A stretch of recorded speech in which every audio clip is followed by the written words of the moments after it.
सूरत के Ashwini Kumar main road स्थित Saraswati school में एसी फटने से आग लग गई। लाइब्रेरी रूम में एसी चालू करते समय विस्फोट और आग लगने से अफरा तफरी का माहौल पैदा हो गया। सूरत में आग लगने से छात्र दहशत में।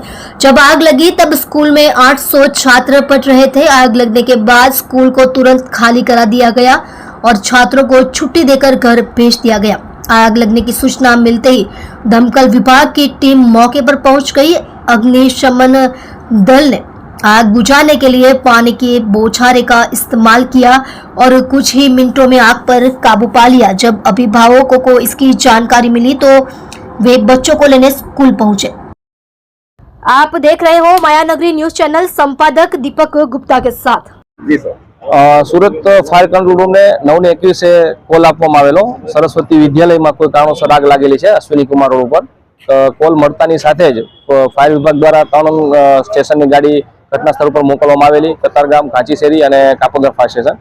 ઘટના સ્થળ ઉપર આવીને તપાસ કરતા જાણવા મળેલ કે લાઇબ્રેરી રૂમ છે જેની અંદર એસીમાં કોઈ અગમ્ય કારણોસર આગ લાગેલી। બાકી બધું નોર્મલ છે, છોકરાઓ કે કશી કોઈ પણ જાતની ઇન્જર્ડ છે નહીં અને આજના દિવસની રજા આપેલી છે। ઇલેક્ટ્રિકલ અને જે લીગલી અમારા જે ડોક્યુમેન્ટ છે એ પ્રોવાઈડ કર્યા બાદ સ્કૂલને ચાલુ કરવા માટેની પરમિશન આપવામાં આવશે।